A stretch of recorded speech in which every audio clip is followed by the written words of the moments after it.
Billionaire was ready to sign the divorce, until his daughter's words made him realize family is everything.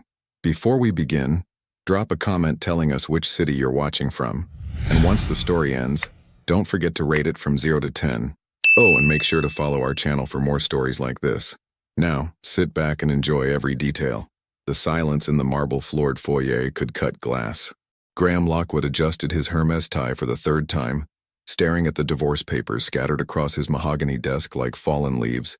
At 42, he commanded shipping routes across 3 continents, but couldn't navigate the distance between his bedroom and his wife's heart.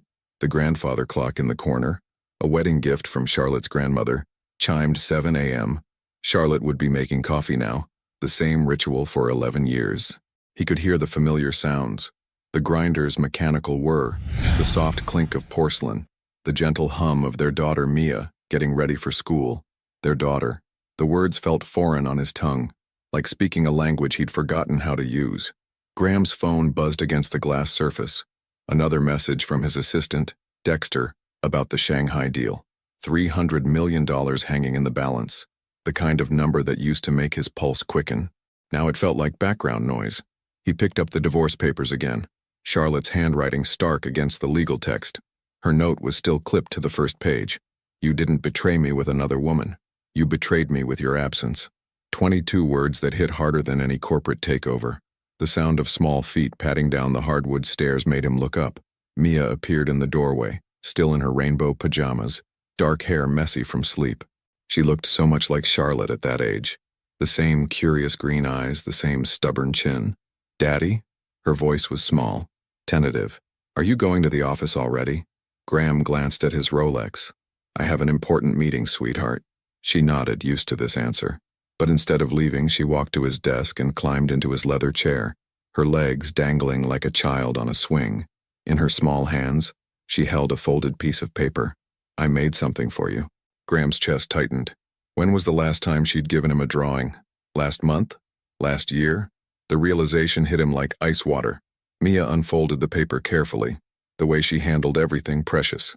It was a crayon drawing, 3 stick figures holding hands in front of a house with a crooked chimney, a woman with long brown hair, a little girl with pigtails, and Graham stared. The third figure, him, was there, but faint, erased and redrawn so many times that it was barely visible, like a ghost caught between existing and disappearing. "You kept making me too tall," Mia explained, not meeting his eyes. "So I had to erase you lots of times." The words hung in the air like smoke. Graham's throat felt raw. "Mia, are you going away?" she asked suddenly, her green eyes finally meeting his. "Like Tommy's daddy did?" The question landed like a physical blow. Graham knew Tommy, the kid from Mia's class whose father had moved out last spring. He remembered Charlotte mentioning it, how Tommy had cried during recess, how Mia had given him her pudding cup. "Mia, that's not, because if you are," she continued, her voice getting smaller, "can you at least play one game with me first? Before you go?" Graham looked down at the drawing again, at the erased father, at the little girl who'd tried so hard to keep him in the picture that she'd worn holes in the paper. His phone buzzed again. Shanghai. The meeting. The divorce hearing scheduled for 10 a.m.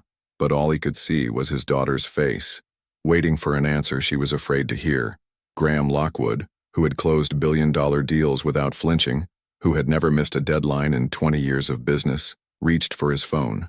And for the first time in his life, he typed 3 words that would change everything. Cancel the meeting. Charlotte stood in the kitchen doorway, coffee mug frozen halfway to her lips, watching her husband sit cross-legged on their Persian rug playing Monopoly with their 8-year-old daughter. The same man who hadn't touched a board game in 6 years was now carefully counting out pink $50 bills. "Daddy, you landed on my hotel," Mia squealed, bouncing on her knees. "That's $800. Graham winced theatrically, making Mia giggle, a sound Charlotte had almost forgotten he could create. "Highway robbery," he muttered, but his eyes were soft, focused entirely on their daughter's animated face. The grandfather clock chimed 8:30. Charlotte knew Graham should be reviewing quarterly reports by now, preparing for the Singapore conference call that controlled half their monthly revenue. Instead, he was arguing with a 3rd grader about whether Park Place was worth the investment. "Mom," Mia called out, noticing Charlotte in the doorway. "Daddy's losing. He bought all the railroads, but I got Boardwalk." Charlotte managed a smile, but her chest felt tight. This felt like watching a stranger wearing her husband's face. The Graham she knew would have calculated optimal property acquisition strategies, turned even monopoly into a business lesson. This man was letting their daughter bankrupt him while grinning about it. "Shouldn't you be getting ready for school, sweetheart?" Charlotte asked, glancing at the clock. "5 more minutes?" Graham asked, and Charlotte's breath caught. When was the last time he'd asked for more time with them instead of looking for ways to escape? Mia's face lit up. "Can we, Mommy? Daddy never plays games with me." The innocent honesty of it hit Charlotte like a slap. She looked at Graham, expecting to see guilt or defensiveness, but found something else entirely. Shame. Raw, honest shame that made her want to look away. 5 minutes, Charlotte whispered. Graham's phone buzzed on the coffee table. Then again, the display showed Dexter's name, followed by 3 missed calls from the Singapore office. Graham glanced at it, then deliberately turned the phone face down. "Your turn, princess," he said to Mia, as if billion-dollar deals were just background noise. Charlotte poured herself another cup of coffee, hands trembling slightly. This was the man she'd fallen in love with in that crowded journalism conference 12 years ago. The one who'd spent an entire evening helping her debug her laptop instead of networking with potential investors. The one who'd brought her coffee during late-night article deadlines, who'd slow danced with her in their tiny apartment kitchen to music from her phone. When had he disappeared? When had work swallowed him so completely that even she had stopped looking for him? "I win," Mia announced, throwing her arms up in victory. "Daddy's broke." Graham laughed, actually laughed, and the sound sent an unexpected warmth through Charlotte's chest. "Completely bankrupt," he agreed, ruffling Mia's hair. "You're a ruthless businesswoman. I learned from watching you," Mia said proudly, then paused. "But you never play with me to teach me stuff." The room went quiet. Graham's smile faltered. "I know, sweetheart," he said softly. "I'm sorry." Charlotte watched as Graham helped Mia pack up the game, his movements careful and deliberate, like he was trying to memorize every detail. When Mia ran upstairs to get dressed for school, Charlotte found herself alone with her husband for the first time in weeks, without lawyers or legal documents between them. "The Shanghai deal," she said quietly, "can wait. Graham, you've never—" "I know." He stood up, smoothing down his shirt. "I know exactly what I've never done, Charlotte. The list is longer than I thought." His phone buzzed again. This time, he picked it up and powered it off completely. Charlotte stared at him. "Who are you, and what did you do with my husband?" The question was meant to be light, maybe even teasing, but it came out broken instead. Because the truth was, she'd been asking herself that same question for years, except in reverse. Graham stepped closer, close enough that she could smell his cologne, the one she used to love. "I'm trying to figure that out myself." Before Charlotte could respond, Mia's voice rang down from upstairs. "Mommy, I can't find my lucky socks." The spell broke. Charlotte set down her mug and headed for the stairs, but Graham's voice stopped her. "Charlotte?" She turned. "After I dropped Mia at school," he said, his voice careful, uncertain. "Could we talk? Really talk?" Charlotte's heart hammered against her ribs. They hadn't really talked in so long that she wasn't sure she remembered how, but looking at him now, disheveled from sitting on the floor, phone powered off, asking instead of demanding, she found herself nodding. "Okay," she whispered. And as she climbed the stairs to help their daughter find lucky socks, Charlotte realized she was terrified. Because what if it was too late for talking? What if some bridges, once burned, couldn't be rebuilt? Charlotte sat across from Graham at their breakfast table, the same spot where they'd shared thousands of meals, but now it felt like sitting across from a stranger at a job interview. The morning light streaming through their bay window cast shadows between them, and she couldn't stop fidgeting with her wedding ring. Graham poured coffee into 2 mugs, hers with a splash of vanilla creamer, his black. The fact that he remembered how she liked it after months of eating breakfast at different times shouldn't have surprised her, but it did. "Mia was excited about the game," Charlotte said, testing the waters. "She's good at it, better than I was at her age." Graham's voice was careful, like he was walking on thin ice. "She gets that from you, the strategic thinking. She gets the ruthless part from you." A ghost of a smile crossed his face. "Fair enough." They fell into silence again. Charlotte studied his hands wrapped around the coffee mug, hands that used to trace her spine on Sunday mornings, that used to braid Mia's hair when she was little. When had she stopped noticing them? "I've been thinking," Graham began, then stopped. Started again. "About what you wrote." In the note, Charlotte's stomach clenched. Graham, you were right. The words came out rushed like he was afraid he'd lose courage. I did betray you. Every day I chose a conference call over dinner. Every night I brought my laptop to bed. Every weekend I told Mia, maybe later, and never meant it. Charlotte stared at him. In 11 years of marriage, she'd never heard him admit to being wrong about anything more serious than the quickest route to the grocery store. I used to watch you sleep, she said quietly, surprising herself. In those first years, I'd watch you sleep and think about how lucky I was. How did we get here, Graham? How did we become people who live in the same house but don't really know each other anymore? Graham set down his mug, and Charlotte noticed his hands were trembling slightly. I thought I was providing for you. For Mia. I thought if I could just close the next deal, expand to the next market, that somehow that would be enough, that you'd understand. Understand what? That I was doing it all for you. The words hung between them like a bridge neither was sure would hold their weight. But I never asked for any of it, Charlotte whispered. The second house in the Hamptons, the private school tuition, the designer clothes Mia doesn't even want to wear.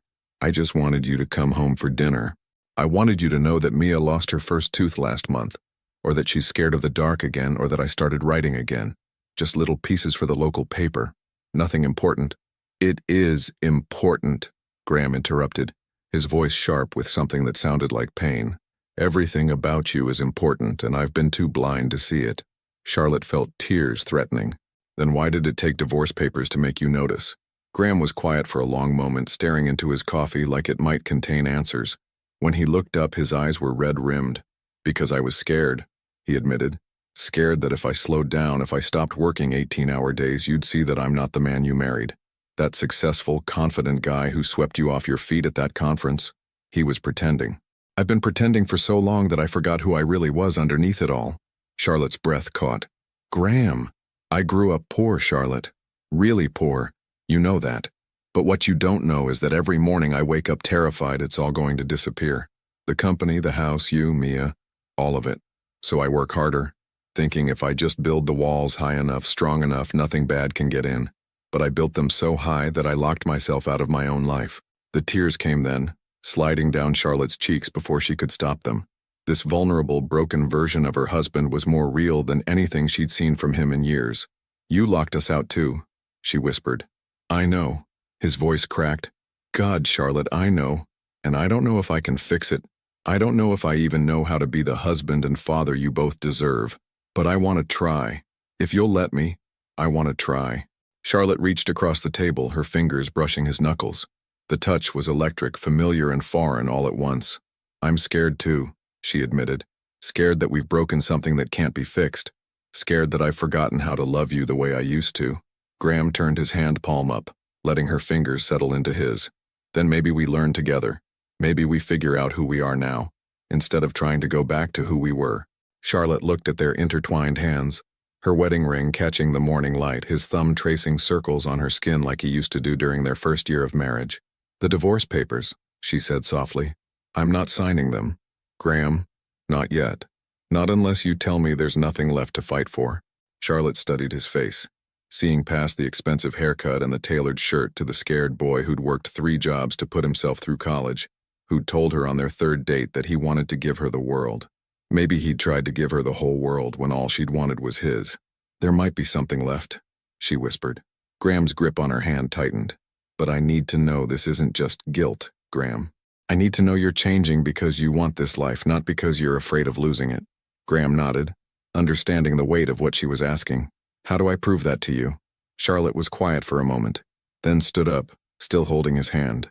Start by coming to Mia's school play next week. It's at 2 p.m. on Thursday. She's playing a sunflower. Graham's calendar was probably packed solid for the next month, Charlotte knew. Important meetings, crucial calls, deals that couldn't wait. But he didn't hesitate. I'll be there, he said. And for the first time in years, Charlotte thought he might actually mean it. Dexter Rawlings had worked for Graham Lockwood for 8 years, and he'd never seen his boss cook scrambled eggs. Yet here was the CEO of Lockwood International Shipping, sleeves rolled up, standing at the kitchen island at 7 a.m. on a Tuesday, carefully whisking eggs in a ceramic bowl while soft jazz played from Charlotte's old radio. Sir, Dexter ventured, clutching his tablet like a shield. The Tokyo investors are waiting on the conference line. They've been holding for 12 minutes. Graham didn't look up from the eggs. Tell them I'll call back in an hour. An hour? Dexter's voice cracked slightly. Sir, this is the Yamamoto deal. 18 months of negotiations. We'll still be there in an hour. Graham added a splash of milk to the eggs, the way he'd watched Charlotte do it countless times. Mia likes her eggs fluffy. Dexter stared at his boss like he'd announced plans to join the circus. In 8 years, Graham had never delayed a call, never mind for breakfast preparation. The man once took a conference call from his hospital bed during a bout with pneumonia. The soft patter of small feet on hardwood announced Mia's arrival. She appeared in the doorway wearing mismatched socks and a World's Best Daughter t-shirt that was slightly too big. Daddy? Her voice carried the same uncertainty Dexter felt. You're making breakfast? I'm trying to. Graham smiled at her, and something in Dexter's chest twisted. When was the last time he'd seen his boss smile without closing a deal first? Think you can teach me the right way to flip these without breaking them? Mia's face lit up like Christmas morning. She climbed onto the counter stool, and Graham handed her the spatula with the solemnity of passing along a family heirloom. Mommy says you have to be patient, Mia instructed seriously. And you can't flip too early or they get all messy. Good advice for a lot of things, Graham murmured, catching Charlotte's eye as she entered the kitchen. She paused in the doorway, taking in the scene. Her husband in his expensive shirt and tie, cooking breakfast while their daughter coached him through it. Her expression was unreadable, but Dexter noticed she didn't immediately reach for her coffee and retreat to her home office like usual. Morning, Charlotte said carefully. Morning, Graham replied, his voice softer than Dexter had ever heard it. Coffee's fresh? Charlotte poured herself a mug, her movements deliberate. Dexter, good morning. Mrs. Lockwood. Dexter nodded, still clutching his tablet. He'd been fielding increasingly frantic calls from 3 different time zones, but the domestic scene in front of him felt too fragile to interrupt. Graham's phone buzzed on the counter, then again, a third time. Mia looked at it, then at her father. Daddy, your phone. I know, Princess. Graham carefully flipped the eggs, following Mia's whispered instructions. But right now, breakfast is more important. The words hung in the kitchen air like smoke. Dexter felt like he was witnessing something monumental, the moment a man decided to choose differently. Perfect, Mia clapped as Graham successfully transferred the eggs to a plate. You did it. We did it, Graham corrected, ruffling her hair. I had an excellent teacher. Charlotte sipped her coffee, watching this unfamiliar version of her husband. Dexter, you look like you've seen a ghost. Something like that, Dexter admitted. Sir, should I reschedule your entire morning? Because after Tokyo, you have the board meeting, then the quarterly review with Singapore. Reschedule what you can, Graham said, sitting down next to Mia with his own plate. Move everything to after 10. Everything? Everything. Dexter made rapid notes on his tablet, mentally calculating the ripple effect of rearranging Graham's schedule. It would be chaos. Angry investors, confused partners, a dozen fires to put out. But looking at Mia's face as she shared her eggs with her father, telling him about her upcoming school play, Dexter found himself thinking it might be worth it. There's one more thing, Graham said, not looking up from cutting Mia's toast into triangles. Thursday at 2 p.m. Block it out permanently. Permanently? Dexter's pen hovered over his tablet. Mia's school play and any future school events, they take priority. Charlotte's coffee mug paused halfway to her lips.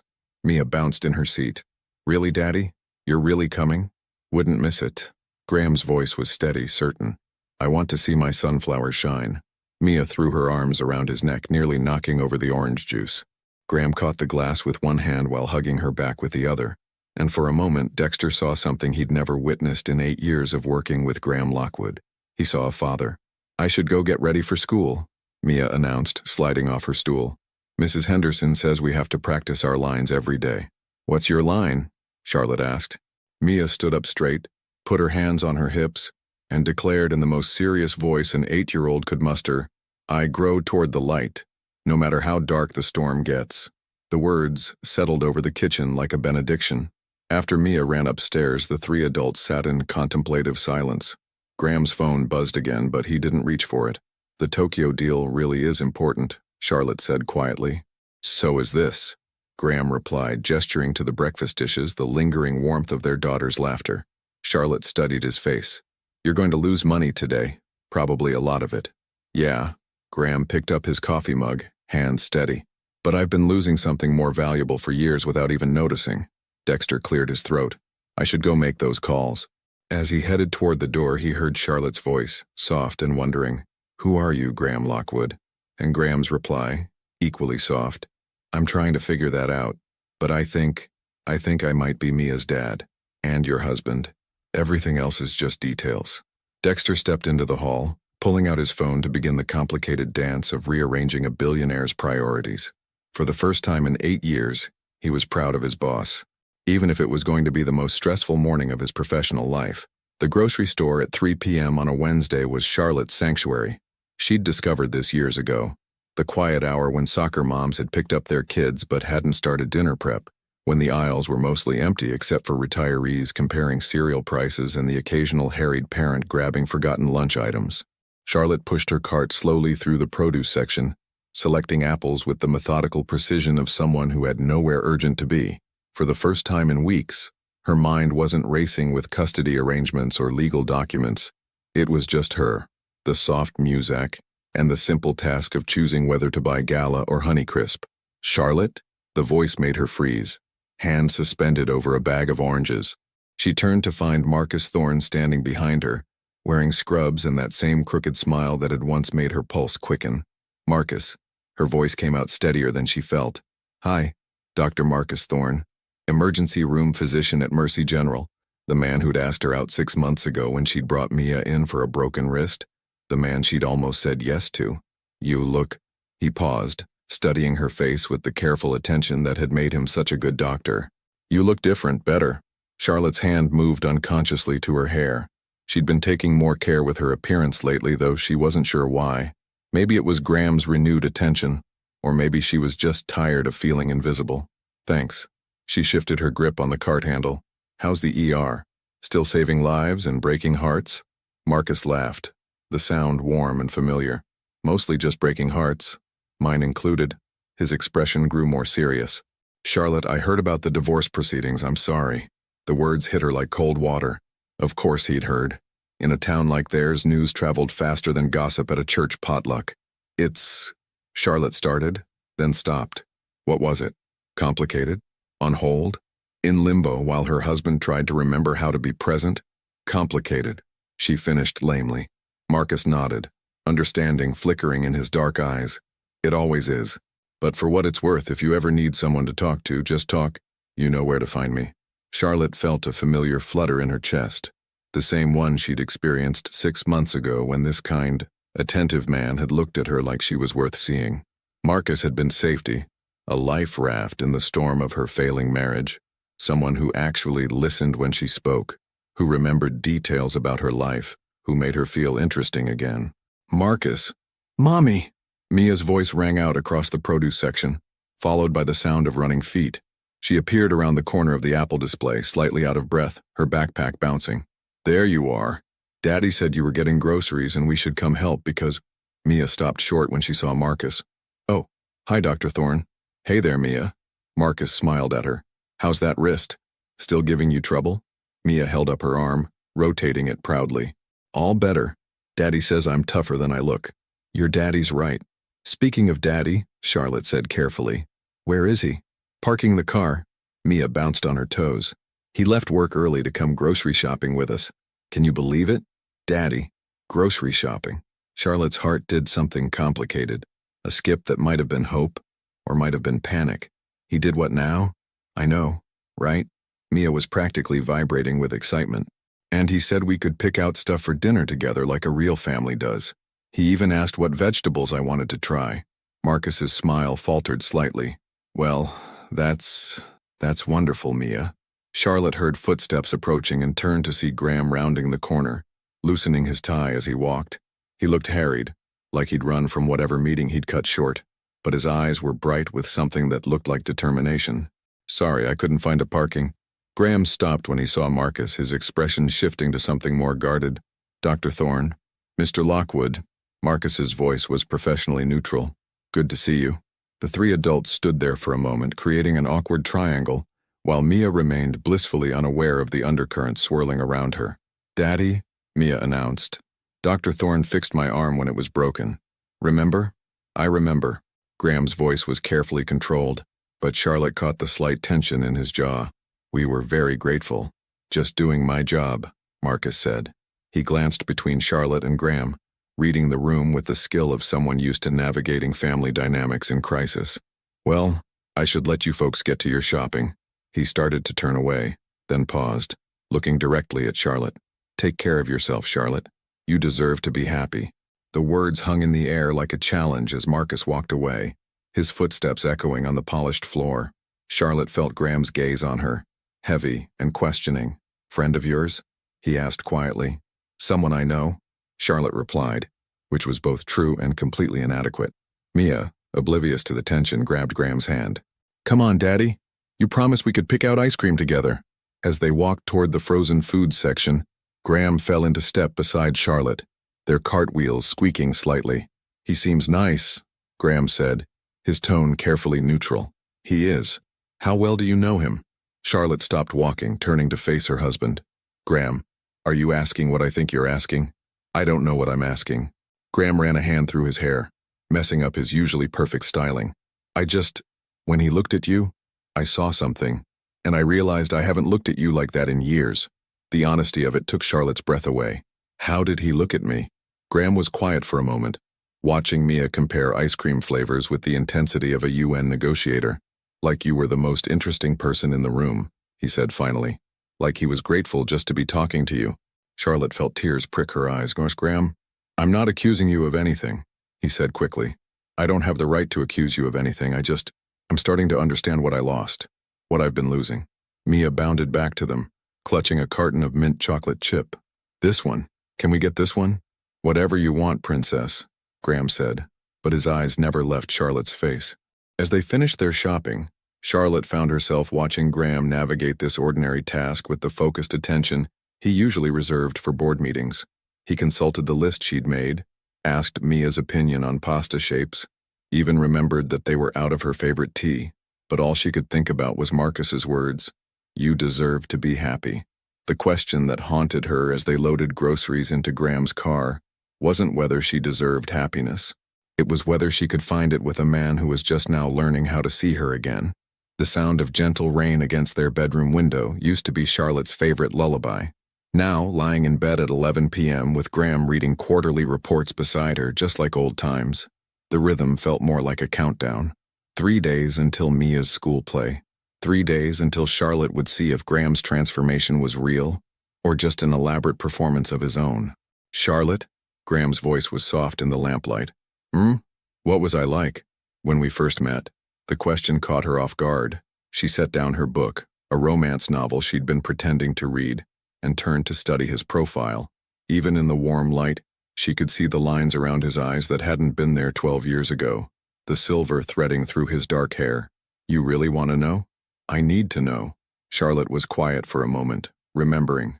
You were intense, but not the way you are now. It was different, focused, but on people instead of profit margins. She shifted onto her side, facing him fully.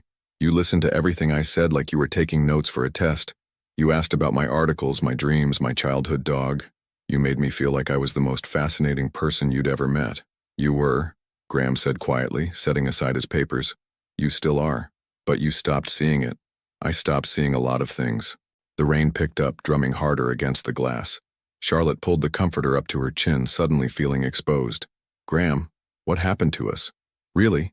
Because I've been thinking about it for months and I can't pinpoint the exact moment we stopped being us.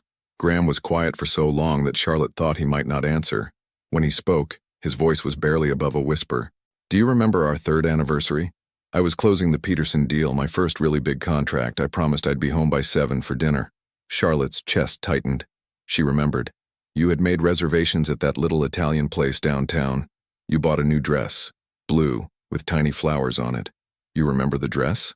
I remember everything about that night, especially the look on your face when I walked in at 11 p.m. Graham turned to face her, his eyes dark with regret. You didn't say anything. You just smiled and heated up my dinner and asked how the meeting went. Charlotte's throat felt tight. You were so excited about the deal, and you were so understanding, so patient, so willing to forgive. Graham's voice cracked slightly. I think that's when I learned the lesson that destroyed us. What lesson? That you would always be there, no matter how badly I prioritized everything else. That your love was unconditional, so I could take it for granted. He reached out tentatively, his fingers brushing her cheek. I was wrong. The touch sent electricity through Charlotte's skin, a reminder of how her body used to respond to him, how it still wanted to respond to him. I stopped fighting for us, she admitted. Somewhere along the way, I stopped asking you to come home. I stopped waiting up. I just adapted, built a life that worked around your absence. With Mia. Charlotte's voice grew stronger. She became my everything because she was all I had, and maybe that wasn't fair to her either, making her responsible for my happiness. Graham's thumb traced along her cheekbone, a gesture so familiar it made her heart ache. I saw how he looked at you today, he said quietly. Dr. Thorne. Charlotte's breath caught. Graham, I'm not angry. I can't be angry, because he looked at you the way I should have been looking at you all along. Graham's eyes searched her face. Are you in love with him? The question hung between them like a bridge they were both afraid to cross. No, Charlotte whispered, but I thought about it. For a while, I thought about what it would be like to be with someone who actually saw me, someone who asked about my day and meant it, someone who remembered that I existed. Graham flinched as if she'd slapped him. I thought about leaving you for him, Charlotte continued, the words tumbling out like a confession. Not because I loved him, but because he represented everything you weren't giving me. Attention, interest, presence. Why didn't you? Charlotte looked at this man she'd married, this stranger who was trying to become familiar again. Because leaving for the wrong reasons wouldn't have been any better than staying for the wrong reasons. Graham moved closer, close enough that she could feel his warmth through their pajamas. And now? What are your reasons now? I don't know yet, she said honestly. I know I love you. I never stopped loving you. But I don't know if love is enough to fix what we broke. What if I told you I was falling in love with you all over again? The words hit Charlotte like a physical force. What? These past few days watching you with Mia, seeing you laugh at breakfast, noticing the way you bite your lip when you're thinking, it's like meeting you for the first time again. Except now I know how much I have to lose. Charlotte felt tears threatening. Graham, I know it's not enough. I know I have to prove it's real. But Charlotte, for the first time in years, I'm not thinking about the next deal or the next expansion. I'm thinking about tomorrow morning and whether you'll let me make you coffee. I'm thinking about Thursday afternoon and how proud I'm going to be watching our daughter shine on that stage. The rain had gentled to a soft patter, and in the quiet Charlotte could hear her own heartbeat. I'm scared, she whispered. Of what? Of believing you. Of letting myself hope again. She met his eyes. Of falling in love with this version of you, only to have the old Graham come back once the guilt wears off. Graham's hand cupped her face fully now, his thumb wiping away a tear she didn't realize had fallen.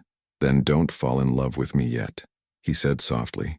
Just give me a chance to earn it. Give me a chance to prove that this isn't guilt or fear or desperation. Give me a chance to show you that I'm finally awake. Charlotte studied his face in the lamplight, the face she'd loved for 11 years, the face that had become a stranger, the face that was trying to become home again. Okay, she whispered. Okay? I won't fall in love with you yet, she said, a small smile playing at her lips. But I'll give you a chance to change my mind. Graham's answering smile was like sunrise after the longest night, and as they settled into sleep, closer than they'd been in months but not quite touching, Charlotte found herself thinking that maybe, just maybe, some bridges could be rebuilt after all, even if it meant starting with a single plank at a time. The phone call came at 6:47 a.m., shattering the fragile peace they'd been building. Charlotte was in the kitchen, humming softly while she packed Mia's lunch when Graham's phone erupted in urgent buzzing from the counter. She glanced at the screen. Yamamoto Industries. Urgent. Graham appeared in the doorway, hair still damp from his shower, tie hanging loose around his neck. His eyes went immediately to the phone, and Charlotte watched something shift in his expression, that familiar tension creeping back into his shoulders. It's probably nothing, he said, but his hand was already reaching for the device. Graham. Charlotte's voice was quiet, but it stopped him mid-reach. You promised Mia you'd drive her to school today. I know, The phone stopped ringing, then immediately started again. Graham's jaw tightened. It's the Tokyo deal. Something must have gone wrong. Something always goes wrong. The words came out sharper than Charlotte intended, and she saw Graham flinch. The phone fell silent, then buzzed with a text notification. Then another. Charlotte, this is important. And we're not? The question hung between them like a familiar ghost. How many times had they stood in this exact spot, having this exact argument? How many promises had been broken at this kitchen counter? Mia's voice drifted down from upstairs. "Daddy, are you still taking me to school?" Graham looked toward the ceiling, then at his buzzing phone, then at Charlotte's face. She could see the war playing out behind his eyes. 11 years of ingrained habits battling against 3 days of new promises. "Take the call," Charlotte said quietly. "Charlotte, take it. I'll drive Mia. That's not what I want. But it's what you're going to do." Charlotte's voice was flat, resigned. "Because this is who you are, Graham. This is who you've always been." Graham's phone started ringing again. This time it was Dexter's number. "I could ignore it," Graham said, but his hand was trembling slightly. Charlotte had seen that tremor before, the physical manifestation of Graham's anxiety when business crises went unmanaged. "Could you? Really?" Charlotte wiped her hands on a dish towel, her movements deliberate and controlled. "Or would you spend the entire drive to Mia's school thinking about this call? Would you be present with her? Or would you be mentally crafting emails and calculating losses?" The accuracy of her assessment hit Graham like a physical blow, because she was right. Even now, part of his mind was racing through possibilities. What could have gone wrong with Yamamoto? How much money might be at stake? What fires needed immediate extinguishing? "I'm trying to change," he said weakly. "I know you are." Charlotte's voice softened, but the sadness in it was devastating. But trying and succeeding aren't the same thing. The phone stopped ringing, started again. "Daddy?" Mia appeared in the kitchen doorway, backpack slung over her shoulder, face bright with expectation. "Ready to go?" Graham looked at his daughter, really looked at her. 8 years old, still young enough to believe her father's promises meant something, still hopeful enough to expect him to choose her over a conference call. "Mia, sweetheart," Charlotte began. "Daddy has an important—" "No." Graham's voice was firm. He reached for his phone, and Charlotte's heart sank. But instead of answering, he powered it off completely. "No, I don't." He looked at Charlotte, his eyes clear and determined. The world managed to turn for thousands of years before Graham Lockwood existed. It can handle a few more hours. Mia bounced on her toes. "Really? You're really taking me?" "Really?" Graham slipped his phone into his pocket and grabbed his car keys. "But I have one condition." "What?" "You have to tell me about this boy Tommy you mentioned. The one who gave you his pudding cup at lunch yesterday." Mia's cheeks turned pink. "Daddy, I'm serious. Any boy giving my daughter pudding cups needs to be thoroughly investigated." Charlotte watched them head toward the garage, Graham's hand gentle on Mia's shoulder as she protested his teasing. For a moment, her heart lifted. Maybe he really was changing. Maybe. The house phone rang. Charlotte stared at it, knowing with absolute certainty who it would be. Dexter, probably. Or someone from the Tokyo office. Or any of a dozen people who expected Graham Lockwood to be available 24 hours a day. She let it ring. But 20 minutes later, when Graham's cell phone, left forgotten on the counter, buzzed with a text from Dexter that she couldn't help but see, her brief hope crumbled. Tokyo deal collapsed. Yamamoto pulled out. "Need you ASAP." "This is bad, Graham, really bad." Charlotte sank into a kitchen chair, staring at the message. 18 months of work. Millions of dollars. The kind of loss that would normally send Graham into crisis mode for weeks. And he didn't even know. When Graham returned 40 minutes later, whistling softly and looking more relaxed than she'd seen him in months, Charlotte felt sick. "Mia was so excited," he said, hanging up his keys. "She made me promise to sit in the front row Thursday. Apparently sunflowers need good lighting to shine properly." "Graham," something in her tone made him stop mid-smile. "What's wrong?" Charlotte held up his phone, the message still glowing on the screen. Graham's face went white. He took the phone with hands that weren't quite steady, reading the message once, twice, 3 times. 18 months, he whispered. "I know. $60 million. I know." Graham sank into the chair across from her, his phone clattering onto the table. "I could have prevented this if I'd taken the call, if I'd been available." "You don't know that." "Yes, I do." Graham's voice was hollow. "This is what happens when I try to be someone I'm not. This is what happens when I pretend that choosing breakfast over business is anything more than expensive fantasy." Charlotte's heart broke watching him spiral, watching him retreat into the familiar patterns of self-recrimination and work obsession that had defined their marriage. "So what now?" she asked quietly. Graham looked up at her, his eyes already distant, already calculating. "Now I fix it. However long it takes, whatever it costs. I fix it." And Mia's play? Graham's silence was answer enough. Charlotte nodded, understanding flooding through her like cold water. This was the moment she'd been waiting for. The inevitable return of the man who chose deals over dinner, profit over presents, everything else over them. I see. She stood up, smoothing down her shirt with hands that barely trembled. Well, at least now I know. Charlotte, wait. Know what, Graham? That when push comes to shove, you'll always choose work. That your promises mean nothing when there's money on the line. That I was right to file those divorce papers. The words hung in the air like smoke after an explosion. Graham stared at her, his phone still clutched in his hand, the weight of 11 years of the same choice pressing down on both of them. I don't know how to be both, he said finally, his voice broken. I don't know how to be the father and husband you need and still be the man who can provide for this family. Charlotte looked at him, this brilliant, driven, fundamentally broken man she'd loved for more than a decade. Maybe that's the problem, Graham. Maybe you never learned that we never needed you to provide everything. We just needed you to be here.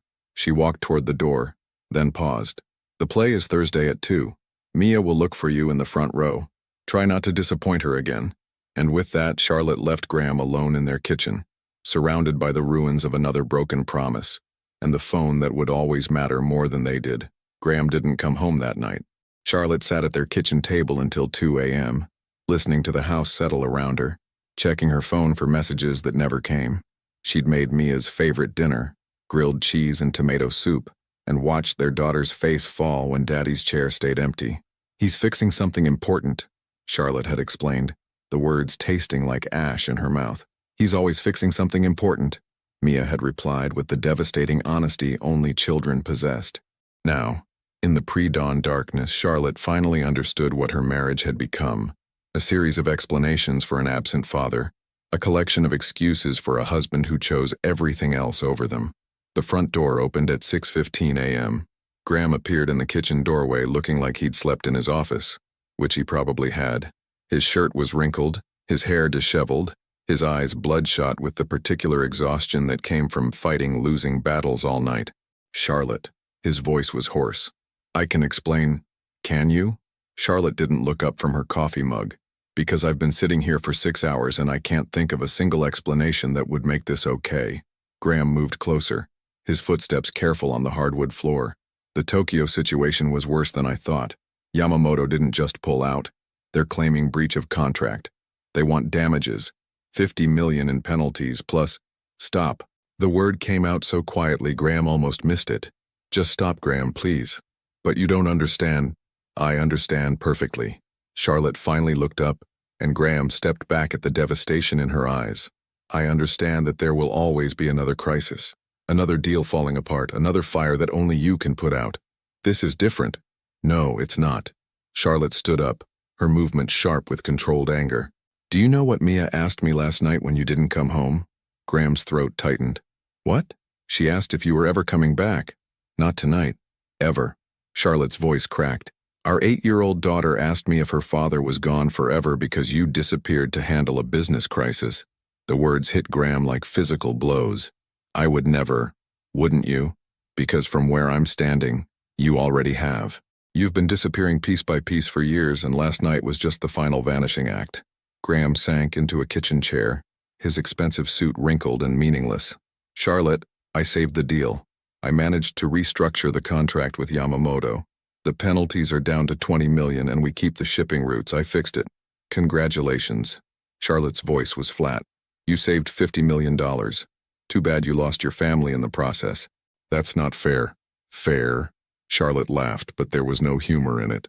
You want to talk about fair? Fair would have been you coming home last night to eat dinner with your daughter. Fair would have been you calling to explain where you were. Fair would have been you remembering that we exist when the business world gets complicated. Graham looked around their kitchen, at the cold dinner plate still stacked by the sink, at Mia's school art projects covering the refrigerator, at the coffee mug Charlotte had set out for him that sat untouched and cold. I didn't know how to be both, he said finally. Both what? The man who saves million-dollar deals and the man who makes it home for dinner. The CEO who keeps this company running, and the father who shows up to school plays. Graham's voice was broken. I thought I had to choose. So you chose the money. I chose what I was good at. Graham looked up at her, his eyes raw. Charlotte, I'm good at business. I'm good at solving problems and closing deals and making impossible things work. But being a husband, being a father, I'm terrible at it. I don't know how to be what you need." Charlotte stared at him, seeing past the expensive suit to the scared boy underneath. "Do you know what we needed, Graham? We needed you to try. Not to be perfect, not to fix everything, just to try, to show up, to be present." Her voice softened, but the sadness in it was devastating. "We needed you to care more about us than you cared about being good at everything else." The sound of small feet on the stairs interrupted them. Mia appeared in the doorway, still in her pajamas, hair sleep-mussed, clutching her favorite stuffed elephant. "Daddy?" Her voice was small, uncertain. "You're home." Graham's face crumpled. "Hi, princess. I waited for you last night for dinner." Mia's words were matter-of-fact, but they cut deeper than any accusation. "Mommy said you were working." "I was, sweetheart. There was a problem that needed. There's always a problem." Mia's interruption was gentle but devastating. "Mrs. Peterson says some daddies have jobs that are more important than their families." The words hung in the kitchen air like smoke. "Mrs. Peterson is wrong," Graham said quietly, kneeling down to Mia's level. "Nothing is more important than you and Mommy. Nothing. Then why are you always gone?" The question, asked with the devastating innocence of childhood, broke something fundamental in Graham's chest. "Because I'm scared," he admitted, the words coming out raw and honest. "I'm scared that if I'm not working all the time, something bad will happen, that we'll lose everything, that you and Mommy won't have what you need." Mia studied his face with the serious attention she usually reserved for difficult math problems. "Daddy, what I need is for you to watch me be a sunflower tomorrow." Graham closed his eyes, feeling the weight of every choice he'd made pressing down on him. "Mia, about tomorrow, don't." Charlotte's voice was sharp. "Don't you dare tell her you're not coming. The Yamamoto situation isn't resolved. There are conference calls scheduled, legal documents to review. Then cancel them. Charlotte, you don't understand how business works. And you don't understand how families work." Charlotte's composure finally cracked. "You think love is something you earn by providing. You think being a good father means paying for private school and dance lessons and college funds. But love isn't transactional, Graham. Presence isn't optional." Mia looked between her parents, her young face troubled by emotions she couldn't name. "Are you getting divorced?" she asked quietly. The question stopped everything. Graham and Charlotte stared at their daughter, this small person who'd been watching their marriage crumble with the helpless awareness of a child who understood more than they'd realized. "Sweetheart," Charlotte began, "because Jenny's parents got divorced and her daddy moved to an apartment and only sees her on weekends now." Mia's voice was getting smaller. "And Tommy's daddy doesn't live with them anymore either." Graham reached for his daughter's hand, his own trembling slightly. "Mia, I love you and Mommy more than anything in the world. But you're not happy," Mia said with devastating clarity. "None of us are happy anymore." The truth of it hit them all like cold water. Graham looked at Charlotte, then at Mia, then at the kitchen where they'd shared thousands of meals but somehow forgotten how to be a family. "You're right," he said quietly. "We're not happy, and that's my fault." He stood up, his decision crystallizing with the clarity that had made him successful in business, except this time, he was applying it to something infinitely more important. "Mia, what time is your play tomorrow?" 2:00. "I'll be there. Front row like I promised." "But Daddy, your work—" "My work will wait." Graham's voice was firm, certain, "because you were right. What you need is for me to watch you be a sunflower, and what I need is to remember how to be your father." Charlotte watched this exchange, her heart caught between hope and heartbreak, because she'd heard this promise before. The question was whether this time, Graham finally meant it. Thursday morning arrived with the weight of Judgment Day. Graham sat in his home office at 5 a.m., staring at his computer screen where 17 urgent emails blinked like accusatory eyes. The Yamamoto crisis had spawned 3 new emergencies overnight: a shipping delay in Singapore, a contract dispute in Hamburg, and a regulatory issue in Los Angeles that could cost them their largest client. His phone had been buzzing since 4:30 a.m. "This is who you are," a voice whispered in his head. "This is what you're good at. This is what matters." But then he heard it, the soft sound of Mia practicing her lines in her bedroom down the hall. "I grow toward the light no matter how dark the storm gets." Her voice was clear, confident, ready for her moment to shine, and she was counting on him to be there to see it. Graham's finger hovered over his phone. One call to Dexter, and he could spend the morning putting out fires. One conference call with Singapore, and he could prevent a disaster that might take months to fix. Instead, he powered off his computer.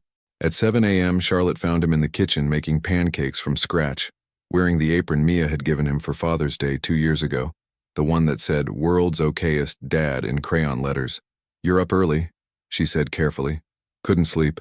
Graham flipped a pancake with more concentration than the task required. "Thought I'd make Mia's favorite breakfast. You know, for luck." Charlotte poured herself coffee, studying his profile. There were dark circles under his eyes, tension lines around his mouth, but his hands were steady as he worked. "The phone's been ringing," she observed. "I know. Aren't you going to answer it?" Graham met her eyes. "Not today." Something in his voice made Charlotte's breath catch. This wasn't the desperate promise-making of the past few days. This was something quieter, more resolved. "Graham, if this is just guilt, it's not guilt." He turned to face her fully. "It's choice. For the first time in 11 years, I'm choosing consciously instead of just reacting." Mia bounced into the kitchen, already dressed in her school clothes. Her sunflower costume carefully hung over her arm. "Daddy, you made pancakes." "Had to fuel up my favorite sunflower," Graham said, ruffling her hair. "Big performance today. Are you really coming?" The question was asked lightly, but Charlotte heard the underlying uncertainty. "Front row, center seat," Graham promised. "I already asked Mrs. Henderson to save it for me." Mia's face lit up like Christmas. "Really? You called my teacher?" "Yesterday afternoon. Told her I needed the best view in the house to watch my daughter shine." Charlotte stared at him. Graham had called Mia's teacher. When had he even learned Mrs. Henderson's name? The drive to school was different than their usual rushed mornings. Graham drove slowly, asking Mia about her costume, her lines, her friends in the play. He walked her to the classroom door, kissed her forehead, and whispered something that made her giggle. On the way home, Charlotte couldn't stay quiet anymore. "What's happening here, Graham?" "What do you mean?" "I mean, what's really happening? Because this feels different. You feel different." Graham was quiet for several blocks, navigating the morning traffic with unusual patience. "Do you remember what you said the night we decided to have a baby?" he finally asked. Charlotte's breath caught. "We were lying in bed after that dinner with your parents. You said you wanted to be the kind of father you never had.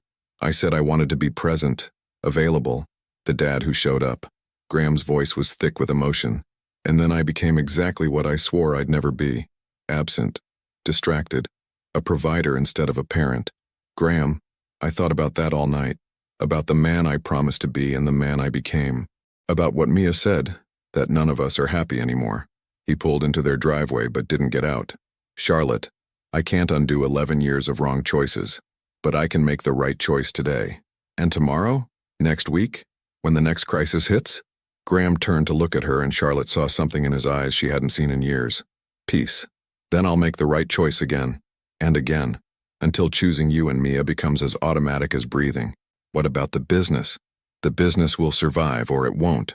But Mia will only be 8 years old once. She'll only have one chance to look out at that audience and see her father cheering her on." Charlotte felt tears threatening. "Graham, you could lose millions of dollars today. I've already lost something worth more than money." Graham's voice was quiet but certain. "I've lost years with my daughter. I've lost my wife's trust. I've lost pieces of myself I'm not sure I can get back. But today, maybe I can stop losing and start finding instead."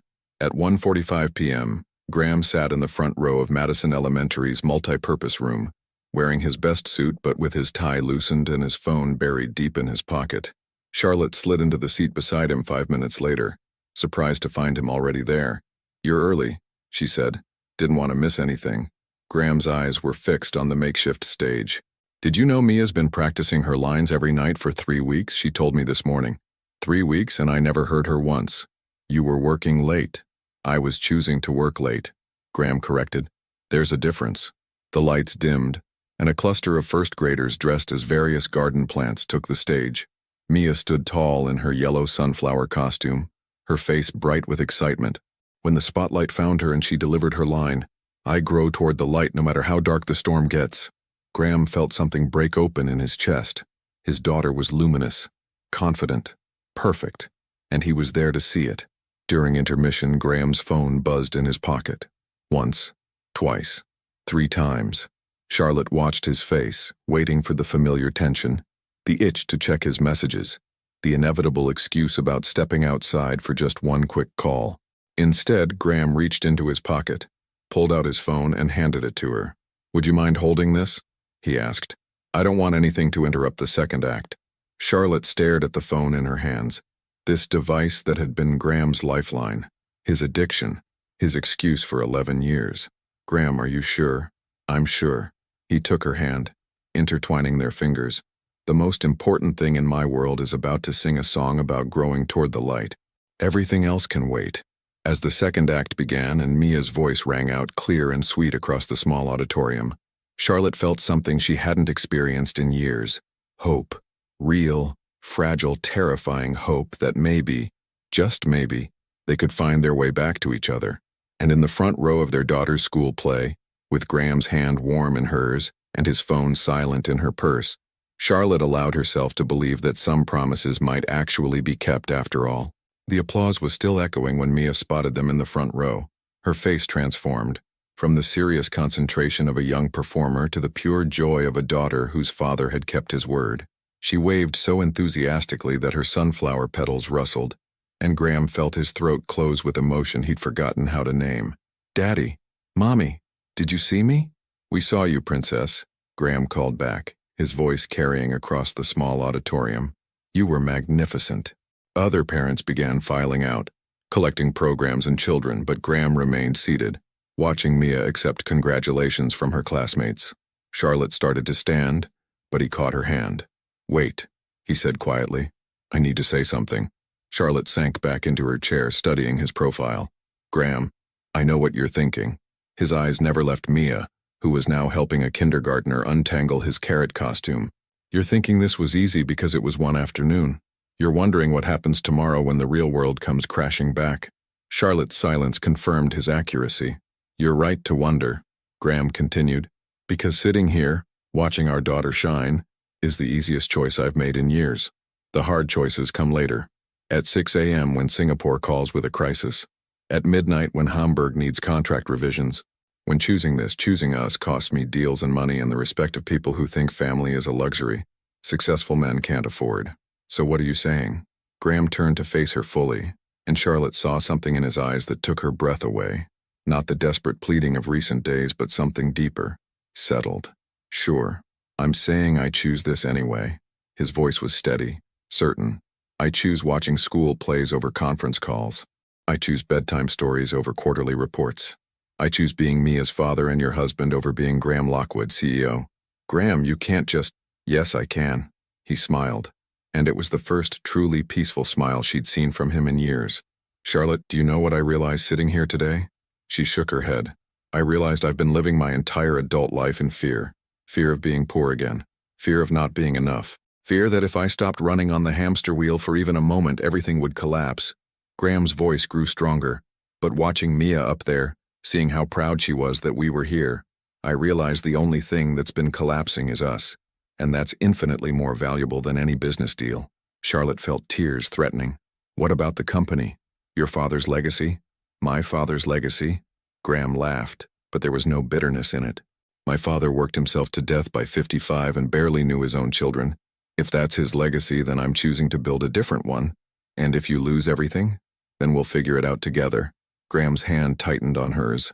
"Charlotte, I've spent 11 years trying to give you and Mia the world, but what I never understood is that you already were my world. I just kept running too fast to notice." Mia bounded over to them then, still glowing with post-performance excitement, her sunflower costume slightly askew. "Did you really like it, Daddy? Really, really?" Graham scooped her into his arms, costume and all. "Really, really, really. You were the brightest sunflower I've ever seen. Mrs. Henderson said my daddy was the only one who called to ask for the best seat," Mia announced proudly. "She said that meant you really, really wanted to come." "I really, really did," Graham confirmed, his voice thick with emotion. As they walked to the car together, Graham carrying Mia, Charlotte walking beside them, Charlotte felt the strangest sensation. For the first time in years, they felt like a family again. Not perfect, not without problems, but real. "Ice cream?" Graham suggested as they reached the parking lot. "I think exceptional sunflowers deserve exceptional celebration." "It's 3:30 on a Thursday," Charlotte pointed out automatically. And, Charlotte paused, realizing she couldn't think of a single reason why exceptional sunflowers shouldn't have ice cream at 3:30 on a Thursday. And nothing. Ice cream sounds perfect.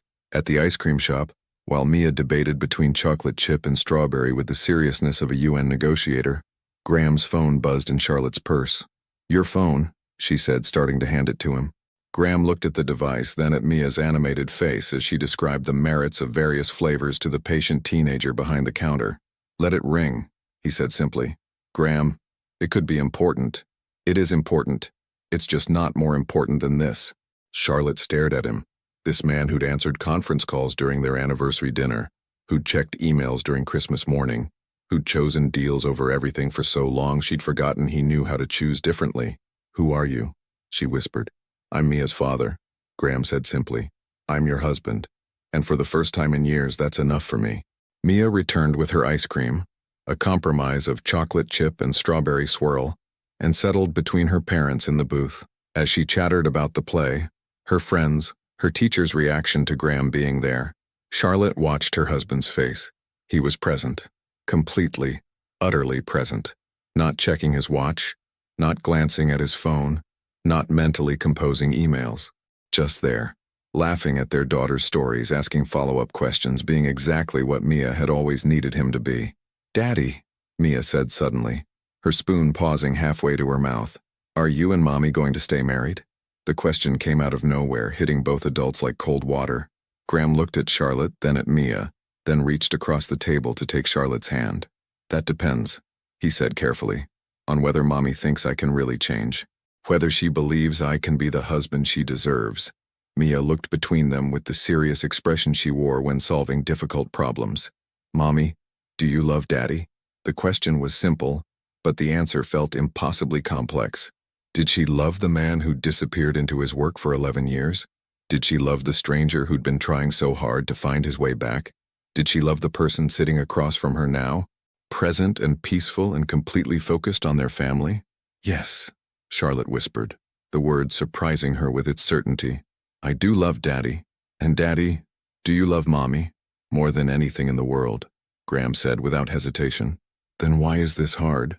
Mia asked with devastating 8-year-old logic. "If you love each other, why can't you just love each other?" Charlotte and Graham stared at their daughter, then at each other, and suddenly both of them were laughing. Not the bitter laughter of people who'd lost their way, but the surprised laughter of people who'd just been handed the simplest truth by the wisest person they knew. "You know what, Princess?" Graham said, still chuckling. "You're absolutely right."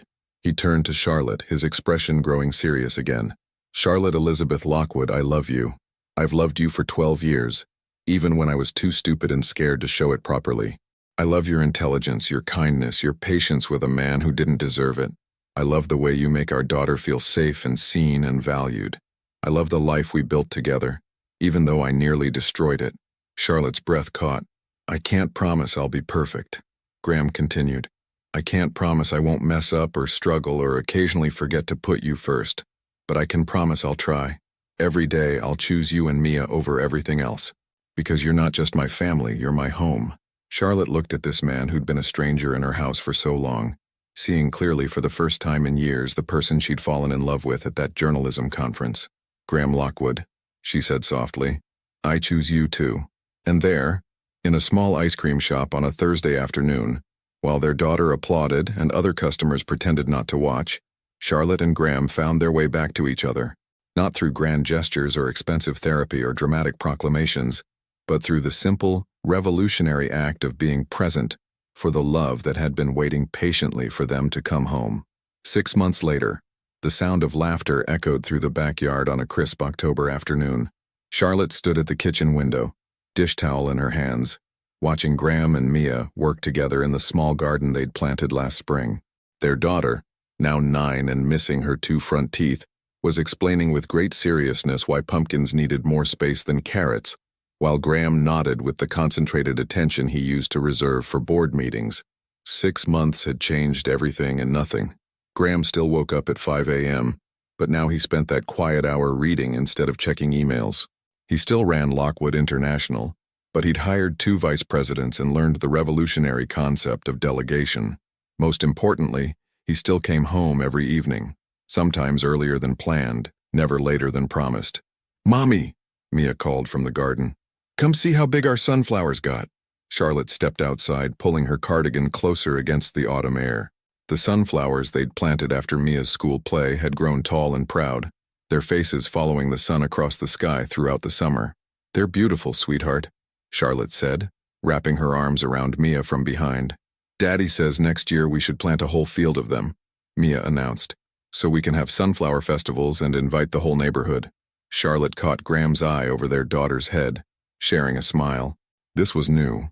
Graham making plans that extended beyond the next quarterly report, imagining futures that involved communities and celebrations rather than just profit margins. "A sunflower festival sounds wonderful," Charlotte agreed. Graham stood up, brushing dirt from his jeans. Actual jeans, not the pressed khakis he used to consider casual wear. His hair was mussed. His shirt had a small tear from wrestling with tomato vines, and Charlotte thought he'd never looked more handsome. "I have an idea," he said, that familiar gleam in his eye that used to signal a new business venture. "What if we cooked dinner together tonight, all three of us? Make it a whole production." "You want to cook?" Charlotte raised an eyebrow. "You, who once burned water trying to make instant coffee?" "Hey, I've been practicing. Dexter gave me a cookbook for executives who want to actually feed their families instead of just ordering takeout." Mia bounced on her toes. "Can we make spaghetti? With the really long noodles that you have to twirl?" "We can make anything you want, princess." As they headed inside, Charlotte noticed Graham's phone sitting forgotten on the garden bench, screen dark and silent. 3 months ago, that phone would have been surgically attached to his hand. Now it often went hours without being checked. The change hadn't been immediate or perfect. There had been moments of backsliding, nights when old habits tried to resurface, difficult conversations about boundaries and priorities. But each time, Graham had chosen differently, not dramatically, not with grand pronouncements, but with quiet, consistent decisions that added up to a completely different life. "You know what I realized today?" Graham said as they entered the kitchen, Mia running ahead to wash her hands. "What's that?" "I used to think success meant building something bigger every year. More clients, more revenue, more expansion." He leaned against the counter, watching Mia carefully arrange ingredients for their dinner adventure. "But watching Mia grow taller, seeing you smile more, feeling like I actually belong in my own house, this is what success feels like." Charlotte moved closer to him, close enough to see the gold flecks in his brown eyes that she'd fallen in love with 12 years ago. "Any regrets?" she asked softly. Graham considered the question seriously, the way he approached everything now, with thoughtfulness instead of immediate reaction. "I regret how long it took me to figure it out," he said finally. "I regret the years I missed, the moments I can't get back, but regret about choosing this life, about choosing you and Mia every single day." He shook his head. "Never. Even when the Hamburg office called you 17 times last Tuesday about the shipping crisis. Even then." Graham grinned. "Do you know what I told them? I'm afraid to ask. I told them that my daughter had a soccer game, and crises would have to wait until after I'd cheered her on from the sidelines. Dexter nearly had a heart attack." Charlotte laughed, remembering the frantic texts from Graham's assistant that evening. How did they handle it without the great Graham Lockwood swooping in to save the day? Turns out they handled it just fine. Amazing how capable people become when you're not hovering over them, trying to control every decision. "Daddy," Mia called from the sink. "I'm ready to be your sous chef." "On my way, head chef Mia." As Graham moved to help their daughter, Charlotte pulled out her phone and opened the voice recorder. For the past 2 months, she'd been working on a series of articles for the local newspaper about families finding their way back to each other. This story, their story, would be the centerpiece. But first, she had a dinner to help cook with her husband and daughter. Later that evening, after the kitchen had been cleaned, with more laughter than efficiency, after Mia had been tucked into bed with stories and songs, Charlotte and Graham sat on their back porch with cups of tea, watching the first stars appear. "Charlotte," Graham said quietly, "thank you." "For what?" "For not giving up, for filing those divorce papers, for loving me enough to fight for us, even when I'd forgotten how to fight for us myself." Charlotte curled her legs under her in the porch swing they'd bought last month, another sign of Graham's commitment to slowing down, to creating spaces for rest and connection. "You know what the funny thing is?" she said. "I was so angry when I wrote that note. You didn't betray me with another woman. You betrayed me with your absence. I thought I was ending something." "You were," Graham said, reaching for her hand. You were ending the marriage we had so we could build the marriage we wanted. And what kind of marriage is that? Graham was quiet for a moment, listening to the crickets chirp in their garden, feeling the weight of Charlotte's hand in his. The kind where presence is a choice we make every day, he said finally. Where love isn't something we assume will always be there, but something we tend carefully, like Mia's sunflowers.